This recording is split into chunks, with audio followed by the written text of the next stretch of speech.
My name is Peter Brinsden, and I'm going to take you on a little trip around Japan this evening. I have visited Japan about 6 or 8 times now for lectures and conferences and for my own personal travel, and also to take a group to, as you'll hear, to Japan 20 months ago. It is the most remarkable country. So I will say hello, konnichiwa, to you. I have fluent Japan of about 3 words. That is one of them, but it means hello. I'm going to give a short story about my family history and my travels in Japan and some of the favorite things I have learned about Japan and its art, culture, traditions, and its people. It has of necessity to be quite short because we have a limited time. But I hope you'll share with me my enthusiasm, huge enthusiasm, as I have for China as well. First of all, I'm going to give you a little bit about myself, Peter Brinsden. The first time I was in Japan, I was an embryo. And that makes a lot of people scratch their heads a bit and think, what the hell is he talking about? This is a human embryo. And the first time I was there, I looked a bit like that. Because I believe, and my mother confirms, that I was conceived in Yokohama or Miyanoshita, which you'll see later, while they were on honeymoon in Japan. My father at that time was working in China. And those of you who heard my China lecture will be aware that I was born 4th generation to be born in China of American missionary stock, as it were. So that was me, slightly younger there, and I am proud of the fact that I was made in Japan, born in China in 1940. That's me, rather grumpy looking child, in 1940. So that's the beginning of my time in Japan, and I'm going to share this, I believe, each time I go there, privilege of traveling in Japan and seeing this quite remarkable country. And I've been able to travel from Hokkaido up north, all the way through here, these red dots here, down through Kyoto and Osaka and places like that, and all the way down to Kyushu, which is where some of the hot springs and things are, amongst other places. But I'm going to start the last time I was there, as Emma alluded to, was 20 months ago when I took a gaggle of gynecologists. I think it's a good collective for gynecologists, a gaggle of gynecologists to tour Japan, and had a thoroughly good and interesting trip then. But first I'm going to tell you a little bit about the family history. This is my grandfather, Mortimer Claggett Cooke the first, and my uncle, my mother's brother, Mortimer Claggett Cooke the second. And there was a Mortimer Claggett Cooke III, who was my cousin who died quite recently, unfortunately. This is my grandfather here, who was involved after Pearl Harbor, as America joined the war, with helping to intern the Japanese. As you probably know, most Japanese were interned in America, as we did for the Germans. And because he spoke Japanese, he was helping with that. Towards the end of the war, he joined the staff of General Douglas MacArthur, who some of you, if you know the history, was the CNC of the Pacific War. And this is him on board signing the Japanese instrument surrender. And I believe my grandfather will be amongst this lot, although it's a very large crowd on his staff. It's unusual or very rare for any Westerner to have met the Emperor of Japan, but my grandfather met Emperor Hirohito, this is my grandfather here, and Empress Kojun, when he took over as head of the Red Cross in Japan after the end of the war. And Empress Kojun was honorary president of the Japanese Red Cross, and my grandfather here headed it up. And at the end, about 1946, my grandfather was given a medal to celebrate his time there. And this box is a very beautiful box. You can see it here. which says Red Cross Society Gold Medal for Merit presented to Mortimer C. Cooke for his relief work as head of the Red Cross in Japan. And this is, I think you can see it there, the actual medal that was given to him by the Emperor, of which we as a family, of course, are very proud. There's a close-up of the medal there. He stayed on in Japan after the war and got to know quite a lot of the royal family and the senior people in the government. And this is him with Prince Chuchubu and his wife, Princess Sadako, at his house, grandfather's house in Yokohama. This is my uncle here, his son, my grandfather there. So Prince Chichibu visited him in his home. And this is his house here on the bluff, which is sort of like cliffs overlooking Yokohama Harbor. It was demolished several decades ago after his death. They traveled quite extensively and have got some photographs of their travels in Japan. Here they have Mount Fuji in the background, the iconic image of Japan, and which you'll see again later. They also, my grandfather spent quite a lot of time at this, very famous hotel, the Hotel New Grand, built in 1927. And many famous people had stayed there, including Douglas MacArthur. He had a regular tab there at the famous Long Bar, where he drank his favorite martinis. And at his funeral, which you'll see in a minute, the barman placed one of those martinis on his grave. This is his funeral here, and you can see the Red Cross marked the occasion, huge numbers of flowers to mark, because he was quite well known there. He had, he was fluent in Japanese, and his second, or it might have been his third wife, was actually Japanese, as was Uncle Mort's second wife, Aki. She was Japanese as well. And that's Uncle Mort in Gaijin Bochi. I'll show you this as the graveyard as it was then in the 60s, overlooking Yokohama here. And I managed to find it. The first time I found it was about a decade ago, when I went and looked around the graveyard and I couldn't find it and the office was shut. But I enlisted the help of a very good friend of mine, Professor Takumi Yanai.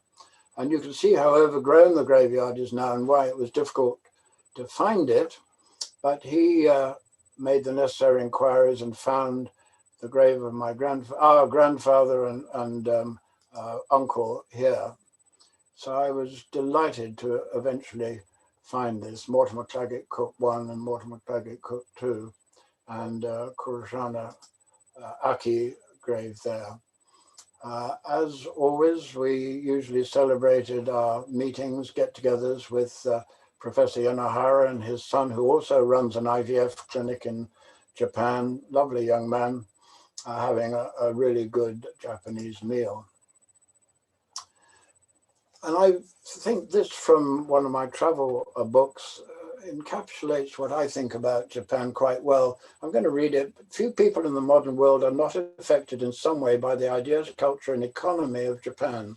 And yet this country remains for many an enigma and an unsolved riddle. Westernized, but different from any Western country. Part of Asia, but clearly unlike any other Asian society, Japan is a uniquely adaptable place where tradition and modernity are part of one continuum. And that, for me, I think nicely summarizes the way I think of it. When we think of Japan, we can appreciate its long history, its traditions, culture, buildings, gardens, art, and you're going to go through, we're going to show you some of these. The religions, main ones are Shinto and Buddhism, and Bushido, which I'm going to mention later on, is a very interesting, it's not a religion, but it's a way of living, and I'll come back to that later. And the Japanese, I think, above anything, they're delightful people, are known for their courtesy, respect, and politeness. One gets a bad back with bowing so often in Japan. to all one's friends and colleagues. Efficiency, I think you can accredit them, and modern technologies such as electronics, Sony and all that lot, bullet trains and so on. And the unfortunate participation in World War II, which I'm not going to cover at all. So I'll just tell you a little bit about Ikigai. It's a lovely little book here, and I think again encapsulates my feelings about Japan. It's giving every day meaning and joy. The value of life, Ikigai is sort of value or the worth of life, happiness in life, giving every day meaning and joy. And to put simply, it's the reason you get up in the morning. Maybe not so much in lockdown now when I'm getting really fed up with it, but I think Ikigai, the philosophy of Ikigai is a very good one to follow. And it's a lovely little book to read if you ever feel so inclined. So, as I said, I've traveled extensively through Japan on several visits, and I could talk probably for 2 or 3 hours and show you some of my hundreds of slides, but I am limited, and I'm going to start therefore in Japan, and we will move down to some of these other places here. Tokyo, to begin with, it was known as Edo until 1868 and was the capital in the Edo period, which was during the 17th and 18th centuries, 18th and 19th centuries. And I'm going to look at the old and the new Tokyo that we can see today, and which my colleagues and I who went round Japan 20 months ago saw a lot of. These wonderful traditional buildings are unique. They are very Chinese in many ways, but they do have their own particular slant on, or Japanese sort of slant on them. And that, you look at that, and then you look at this modern Tokyo. There are hundreds of modern buildings there. You have the tower there, which you'll see in a minute. And this I just show you as a building. This is the brewery, this is the brewery for one of the very famous beers. And as a fertility specialist, this looks a bit like a sperm to me, but it's supposed to be the froth on top of the beer and the mug of beer, and a very modern glass building. And I went to the top of this tower here, and you could get this view from the top of the tower, 360 degrees. This is from the bottom of the tower. Again, going back to the traditional buildings, this absolutely beautiful pagoda here, and the temple here, very famous temple. It's well known in Tokyo. Another beautiful building there. And this I took quite a long time ago, 20 odd years ago, when I was traveling in the interior of Japan, and struck me as one of those beautiful and peaceful, very peaceful, because there weren't hordes of tourists there as there are in most of these now. There are numerous shrines in Tokyo. This is Toshugu Shrine, which is 1651. It's very famous. Beautiful gardens and long approach drive there. And again, very peaceful and not too many tourists if you go there. There are a lot of parks and gardens in Tokyo, or all over Tokyo, but this one was very near to my hotel and I would walk in it. This is, I think, my hotel there, the black one. But these gardens are very beautiful, and some of the trees in there were very ancient indeed. Ueno Park is probably the biggest park in Tokyo. And I've walked around there several times, but I walked around there one Sunday afternoon and visited the museum, which you'll see in a minute. But watching people from Tokyo enjoy their Sunday afternoon and watch the performers here performing different balancing acts and so on, selling the most disgusting looking things for me. These are little fish that are roasted on the embers there. This chap doing balloons, giving them to the kids. And this chap, one of those sort of automaton type chaps who suddenly moves and scares the living daylights out of the children when he moves, having stood still for 10 minutes.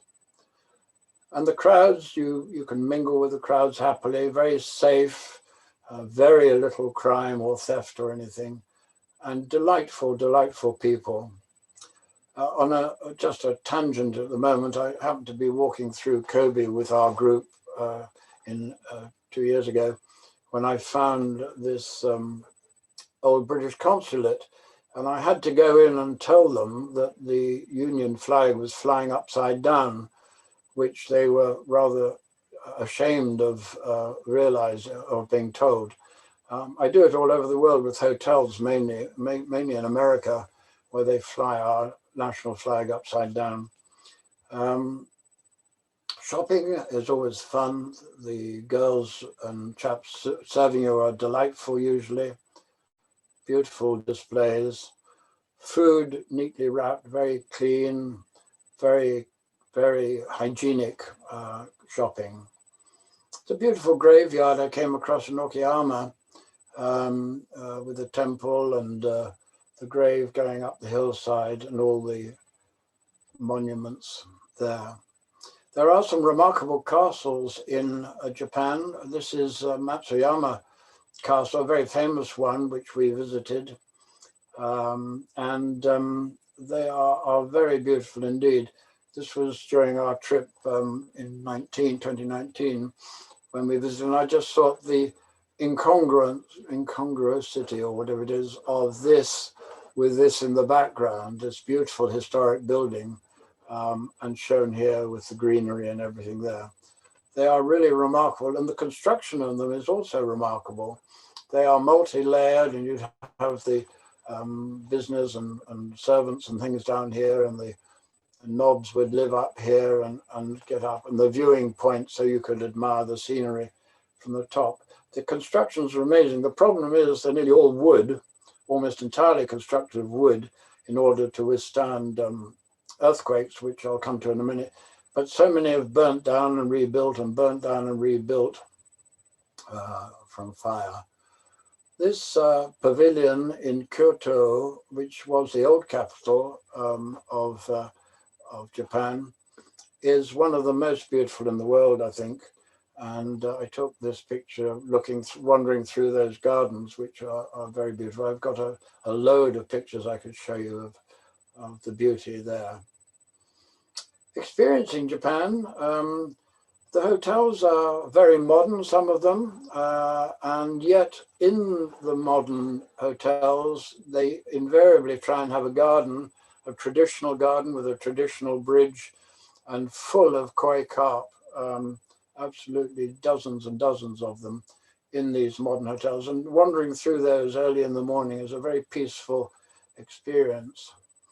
And some of the older buildings in Japan are really delightful with their own courtyards and things. And some of these have become hotels now, which provide amazing accommodation. One of my very enjoyable experiences is meeting Japanese colleagues and making friends with them and preparing in our yokatas. These are not kimonos, these are yokatas. To go down to the hot spring bath before dinner. What I hadn't realized on this occasion, and this was probably 20 years ago, you see how young I am, that we were all expected to strip stark naked and appear in the hot spring here, really hot, stark naked. And the ladies were down here in a separate spring, also stark naked. So an interesting experience. One's room in a traditional hotel is laid out. When you arrive first, there's nothing there on the floor, including that. There's a bit of furniture in the background and ubiquitous television. But the tatami the rush matting is completely bare. And when you go off to dinner, you come back and you find your bed all made up beautifully with the duvet and everything. It's rather hard, so I usually ask for 2 of these, which they obligingly usually give me. We have some of our meals there, our breakfast there. You can see how beautiful too, the wall calligraphy and the exquisite Ikebana here, a modern hot water thing here, and you have your breakfast here. I was joined by a well-known colleague you'll meet in a minute. This is my bathtub here, traditional, going out to the garden with a hot tub in the garden as well, in a wooden tub. This was my own private little garden for peace and contemplation. And this is my breakfast being served by this lovely young lady who comes quietly padding in her stocking feet and serves up this beautiful collection of very tasty. It takes a bit of getting used to having rice and soup and crunchy vegetables and a bit of cheese for breakfast, but after a few days you really enjoy it. So that was my breakfast on this occasion, and I was joined here by a colleague who is in the next door room, who is speaking at the same conference. He's a well-known speaker and scientist, IVF speaker and scientist as well. So as guests of honor, we were given this privilege of using a Japanese hotel. He and I then went off for lunch. We had some time off from the conference, and we found a little local cafe and settled down to some nice raw fish and food. It was us enjoying sashimi and sushi here. And this chap here became firm friends. We had a long chat, and he spoke immaculate American English. He'd been in America for some time. I think he was on something in the way of hallucinogenic or something, but he was delightful and chatty and very friendly, and as was the owner of the little cafe. And a really, really nice experience you get from the very posh to the local cafe type thing. Again, you've got your sushi and sashimi and so on. I really like it, I have to say. There are a few things that I'm not particularly fond of. For instance, we went to a very, very expensive dinner invited by this chap who was the biggest IVF clinic in Japan at the time, who was entertaining us at one of the most expensive restaurants in Tokyo. And we were being offered this fungus here, which cost hundreds of dollars. And he was sort of proudly showing it to us with this lovely young lady. And this is a blowfish, which, if anyone knows about blowfish, is a very poisonous fish, which we dined on later on. There is a sac or something in the fish that, if it's not dissected very carefully, and you have to be a specially trained chef to do it, you can kill. People die every year as a result of eating blowfish. Fortunately, we all survived. The chefs are absolutely meticulous and immaculate in the way they deal with their dishing up of the different meals. And again, with our good friends, the Yanoharas, and my wife, one of the few trips my wife's managed to make, this is a few years ago now, she's unfortunately an invalid and mostly abed, are really delightful occasions, made slightly easier by not having to sit entirely on the tatami, but with a bit of a backrest. You don't always get that. When you're the VIP guest of the well-known professors, you have the lady of the house who looks after the running of the dinner. This was all for other colleagues, and her assistants here. And we sit and eat. Here we're actually sitting on the floor. Sitting cross-legged like that for 2 or 3 hours, it's extremely difficult as you get older to get up again at the end of it. And I, on 2 or 3 occasions, have had my own personal geisha to look after me and serve my meal and to pour my drinks and to dance with 2 or 3 of them, of her colleagues, and to dance and play lutes. And they are really delightful, very educated, highly educated young ladies. This particular lady, I thought, was sitting beside me all evening, except when she was playing music and singing and stuff. I thought, how am I going to communicate with her all evening? And it transpires that she spoke French and I speak passable French. So I spent the evening talking to a geisha in French in a Japanese restaurant. And I thought that's one of those slightly out of mind experiences that are so enjoyable. I'm going to cover some Japanese art and culture now, because I am fascinated. I love it. I have quite a lot of it hanging on my walls, Chinese and Japanese, because a lot of the Japanese art and ceramics and so on came originally from China. Deal with bonsai. I don't know if any of you have any bonsai, but it's planted in a container. That's what it means. It's an art form. It's over 1,000 years old, the tradition.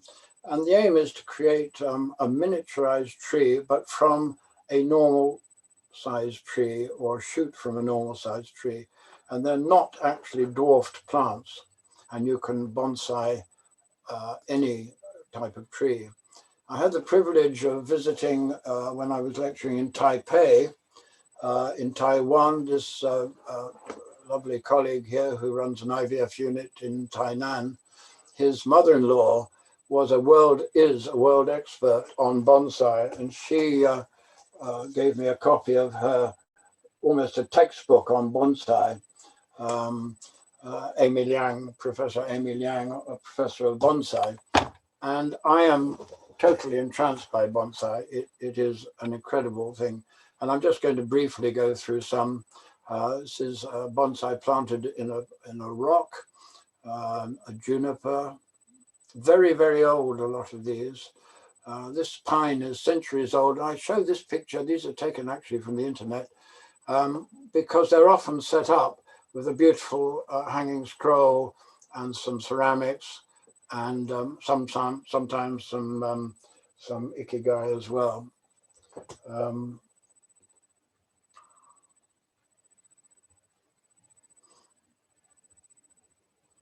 This tree is 400 years old and survived the atomic bombing in Hiroshima. I thought that was truly remarkable. It was actually fairly near the epicenter, and must have been well indoors.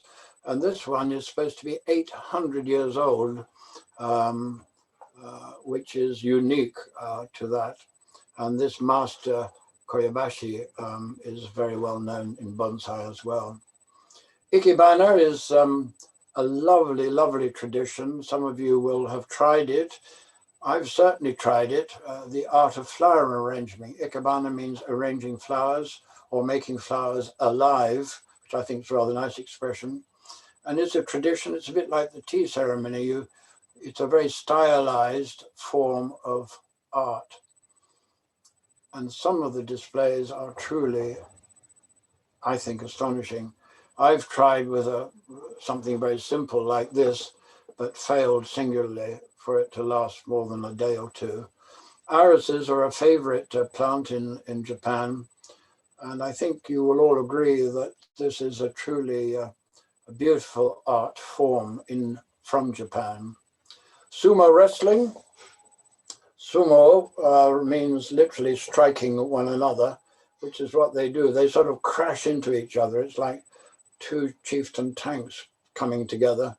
And it's a very stylized, very ritualized performance. I've watched it a lot on television when I'm in Japan, but I've never seen a live show. And it is truly skilled, and they get paid very well. The top flight people earn between $10,000 and $30,000 or more a month. These are some traditional paintings of sumo wrestlers. I just love these traditional Japanese paintings. You'll come across more of them in a minute. I mentioned earlier the culture of the samurai. We all can remember samurais, films and books. I've read books about them. And I've got a copy of this very good book on the samurai, which is fascinating. It really is. And I recommend it thoroughly. It's by Stephen Turnbull. And the 7 virtues or principles of samurai are of Bushido: integrity, respect, heroic courage, honor, compassion, honesty and sincerity, and duty and loyalty. And those are pretty good virtues or traditions to speak to. I could talk some time on samurai, but we don't have time.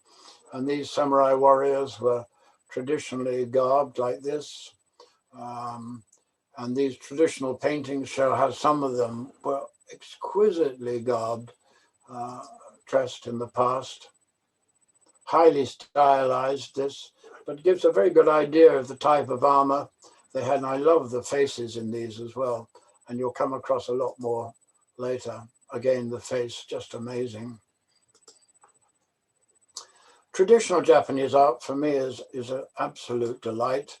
I'm particularly influenced by Hokusai, who's probably one of the most famous. This is a book on Hokusai. I've got 2 or 3, but these 2 books are 2 of my favorite because they've got loads of his beautiful, beautiful pictures in them. And some of these have been taken, the following pictures have been taken from this. The other well-known, very famous, as equally as Hokusai, is Hiroshigi. They both lived in the late 18th and early and mid up to the mid 19th century. Hiroshigi was equally famous as Hokusai. And both of their works and others influenced strongly. A lot of people don't realize, particularly the Impressionist painters such as Manet and Monet. And one of my heroes since boyhood, Van Gogh, had many woodblock prints of Hiroshigi and Hokusai and painted copies, as I'll show you in a minute, of some of his prints. So they both, you can see signs in Manet, some of Manet and Monet's paintings, and particularly of Van Gogh's, who, as I say, is a hero of mine. This particular book has got every single one of Van Gogh's sketches and paintings in it and is well worth a study. And this is the most famous picture of all, probably, from Hokusai, the Great Wave. It has been repeated and repeated and repeated so many times. What a lot of people don't realize when they first see that is that Mount Fuji is there, and there are 3 fishing boats in this picture, all struggling with these huge waves. And these are fishermen here in their straw hats, just coming up to face these great waves. And you can see them again here. These are all woodblock prints, which is a singular skill on its own. Again, the fishing boats hitting with the great waves. Mount Fuji is an iconic image of Japan. We've all seen pictures of it. I've seen it several times from the railway train going past it in the Shinkansen, in the bullet train. But I was very keen to see it when I went to Miyanoshita, which you'll see in a minute. And I was taken up to the mountains to try and get a glimpse of, and I was told it was behind these clouds, and I was waiting for the clouds, and I took several pictures waiting, and then it appeared, and there is Mount Fuji, the only chance I got to take a picture of Mount Fuji from the mountains near Miyanoshita, which I'll show you later. These pictures here, again of Mount Fuji, Hokusai here, with people traveling. He does quite a lot. I love these because you see what people are wearing, the traditional garb, these people carrying loads, fishermen with Mount Fuji in the background. Just a beautiful scene. They seem to be tree hugging, these people. I'm not quite sure the reason. A lovely little fishing village in the bottom, the base of Mount Fuji. And I think I love to see these because you can see the styles and the costumes. Bridges also feature strongly. There are loads of pictures incorporating bridges with people crossing them. You've got the fishermen here.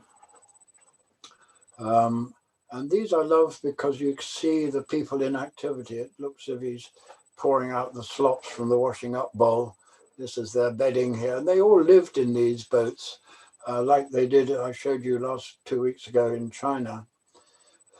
Again, people traveling, the travelers with their bamboo poles carrying baskets and bags or on their heads, someone doing a bit of fishing here, and their costumes that they're wearing, Mount Fuji in the background.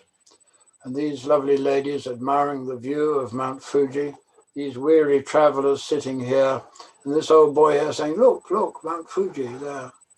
And you can see the beautiful kimonos that they're wearing. Travelers again, you can see the lady here being carried in her litter, the poor old chaps, very skinny chaps carrying the litter. And the master of the house on a horse here looks as if he's dozing off quietly there. There's so much to see in these pictures. They bear studying closely. Fishermen and people poling up and down the river. And I put this in because there's this beautiful castle here overlooking the river. Flowers, they're well into flowers. These are peonies. This is titled Peonies and a Butterfly, the beautiful butterfly here. And there's astonishing pictures. I've got two similar pictures, antique ones on my walls here. Chrysanthemum bee, you see the beautiful bee there and the chrysanthemums. This is a portrait of an old man. It's a bit like my other hero, Leonardo da Vinci. He did a lot of portraits of old men, like similar, not dissimilar to this. I copied one when I was a teenager. Portrait of an old man. So simple, the lines are so simple and easy there. And this is supposed to be a self-portrait of Hokusai at the age of 83.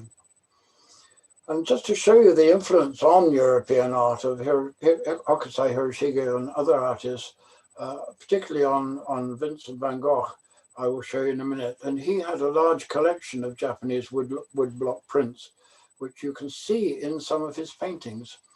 And this is an extract from a letter. As you know, Vincent and his brother Theo corresponded widely, and his letters are in book form now. And I visited the museum in Amsterdam where they are. And Vincent says, and we wouldn't be able to study Japanese art, it seems to me, without becoming much happier and more cheerful. And it makes us return to nature, despite our education and our work in a world of convention. And I think it's the happiness and the cheerfulness of these pictures that I love so much. And you can see this picture, well-known picture of Père Tanguy that Van Gogh did. And all of these pictures in the back are woodblock prints that he had collected. Another picture of him after he'd cut his ear, a picture of Fuji and I don't think it's I think it's a Hiroshigi, not a Hokusai there. And this one he copied from a portrait done by Aysen, and this is Van Gogh's work here, copying this very poster here. I think that's remarkable. The blossom, this is Hokusai plum blossom and the moon there and a plum blossom here. Very beautiful, and another very beautiful one. You think this picture's upside down, but it's not. The bird's just standing on its head. But Van Gogh did some plum blossom print paintings as well. And this is one of his, which I think is beautifully executed here, done in 1890. Also, you can see here, it's supposed to be the influence. So one of the books says of the wave here, the great wave, with his starry nights and the whirling of the sky and the sea and so on. And this is a picture by Hokusai of irises, and this is Van Gogh's picture of irises, beautifully executed again. And one picture I took in one of the gardens of irises. They're very keen on irises, as I said earlier. This is Hiroshige's influence on Vincent van Gogh again. Sorry, this is Hiroshigi, and this is Van Gogh's version of it here. Done, you can see the dates there, that's done in 1857, that one 1887 by Van Gogh.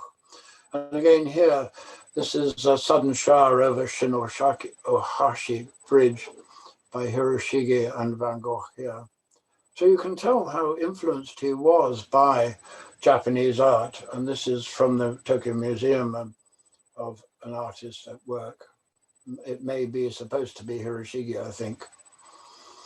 More modern Japanese art, the late 19th century and early to mid 20th century, followed a lot of the traditional styles. You can see the golden temple, the golden pagoda there, which I showed you earlier and you'll see later. This you saw earlier on in Tokyo, and I've walked down there as well. So this is sort of intermediate art, and then you come to present day art, Japanese art, which I struggle with, I have to admit. but I've just a representative sample from the internet.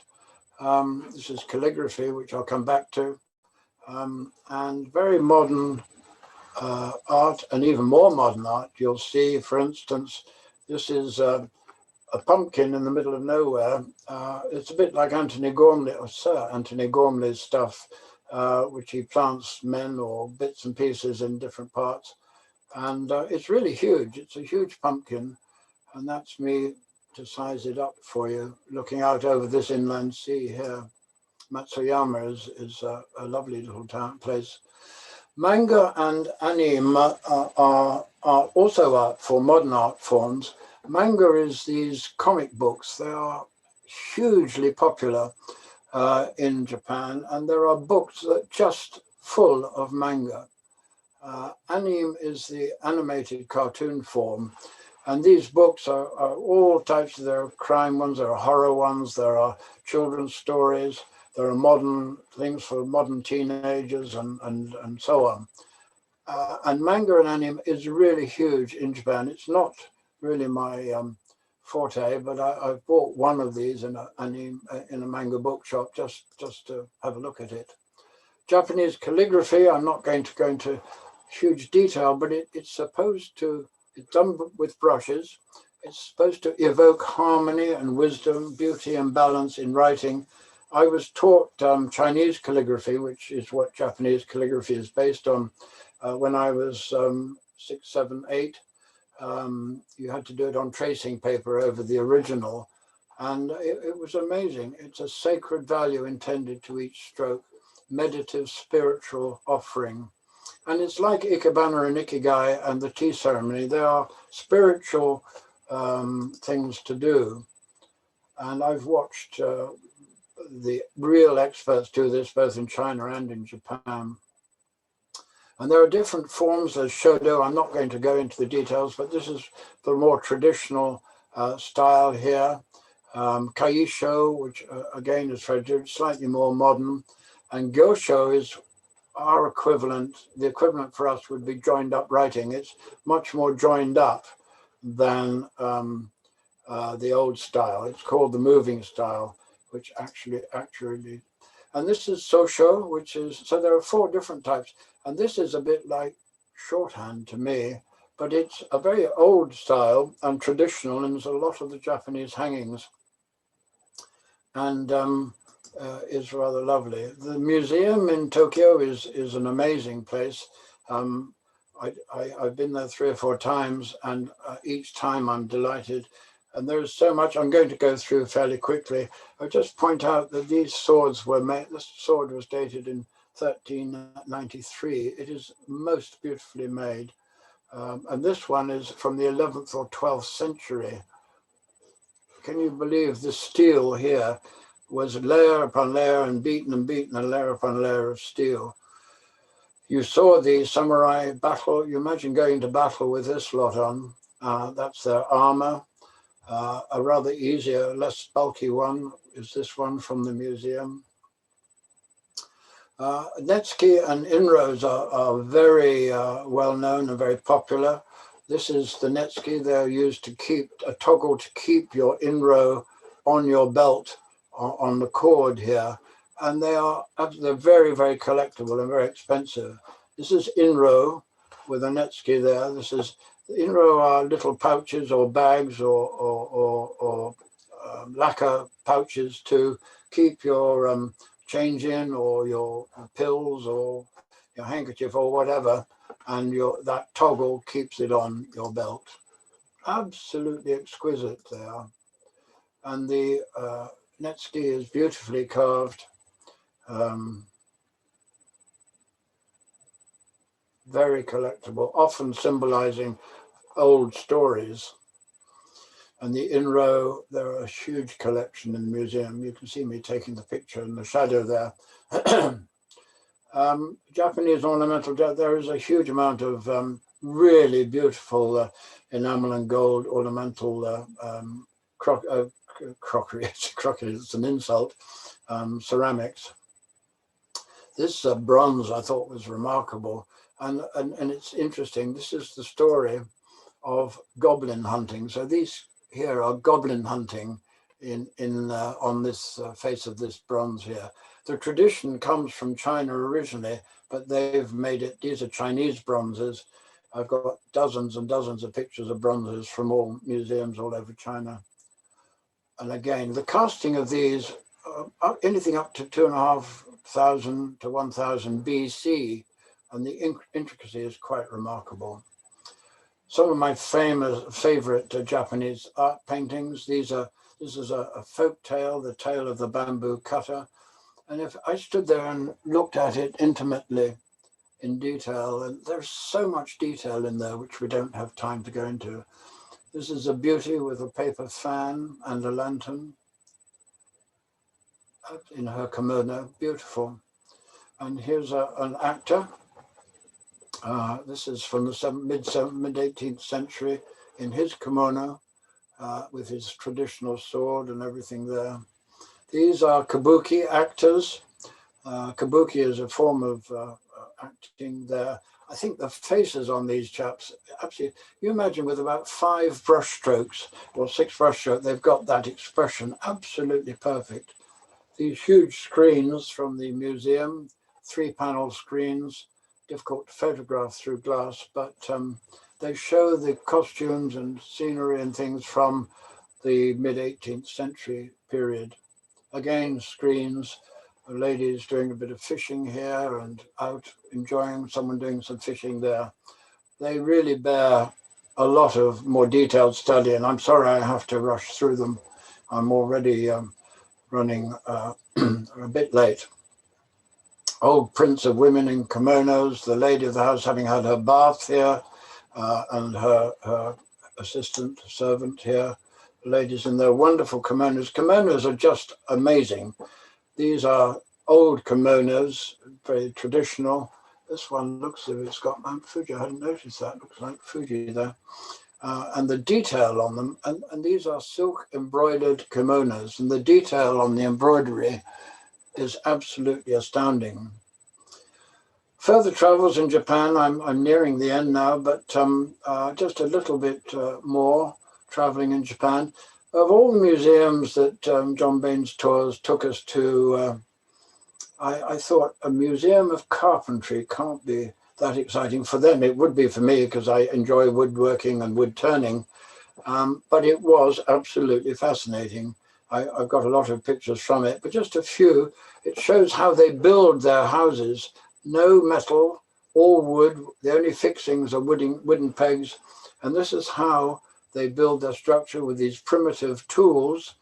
And the buildings are all locked together intricately. It's absolutely astounding the way this is all linked together. And the reason they do it is because with earthquakes, it all is flexible. There was a very good program on television about one of the temples in China where it explained this in great details. So when there's an earthquake, all this wood can interact and move about and can survive an earthquake. And these wonderful artisans, their trade club, as it were, is very stylized. This is an old picture showing them with their tools here and the box of their traditional tools here. I thought it was stunning, and they make these model pagodas. This was in the museum as templates for these beautiful, beautiful temples. This is the very famous Torii shrine at Seto Inland Sea where we visited, and there's a temple there, a very beautiful temple as well. And I've got several pictures I could show you there. This is a Hasui picture of the same picture done a century ago, probably. One of the most sobering and made me think a lot visits was to Hiroshima. I had always wanted to visit Hiroshima and had not done so before. I think my Japanese friends had always avoided taking me there, knowing that I would feel really very deeply moved. And deeply moved I was and remain. This is the only real building left.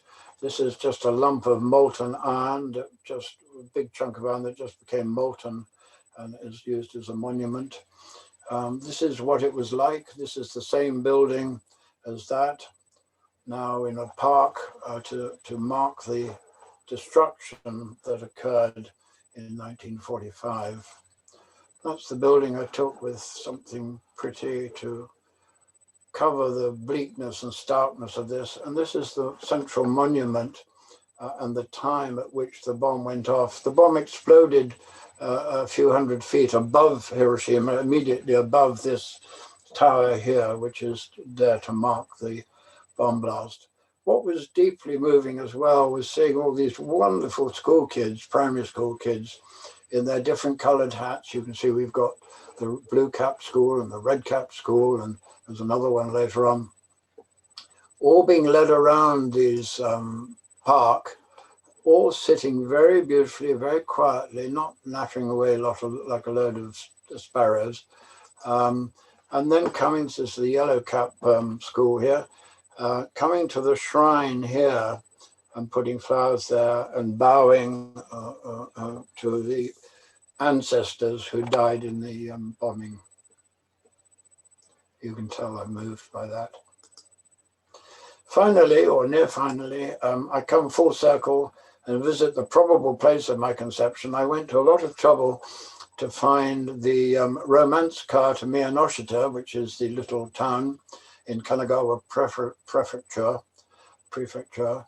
And they have it's a honeymoon center in Japan, and they have a special romance car, which is the most beautiful and cleanest train you've ever seen, called the romance car. And I was exec alpha car. And I traveled for a couple of hours to Miyanoshita to find the hotel where my parents honeymooned, and I believe I was conceived. I may be getting a bit personal here, but it was supposed to be a very moving experience. Then I got there and they shut it for refurbishments before what was supposed to be the 2020 Tokyo Olympics. So I was denied the chance of seeing where I came from. So I don't want to read through this again, but my lasting thoughts, I showed you this earlier, are different from any Western countries, part of Asia, but unlike any other Asian country, uniquely adaptable to modern and sticking with its traditions. And for me, it is always a delight and pleasure to visit. Primarily, for me, the joy is the people, the art, the culture, and the traditions. And I tried to share a bit of that. I could talk for 2 or more hours and show you many, many more pictures, but we don't have time. I've done nearly 50 minutes.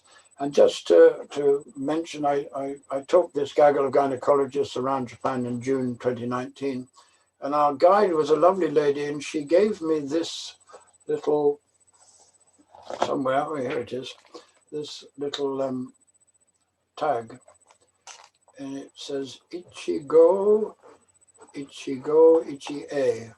I don't know if I'm in the way there. Ichigo, Ichi-e, which means one time, one encounter. And the idea is that you should treasure every encounter, for it will never occur again. And Kyoko was her Japanese name. Kyoko stands for happiness, generation, and child.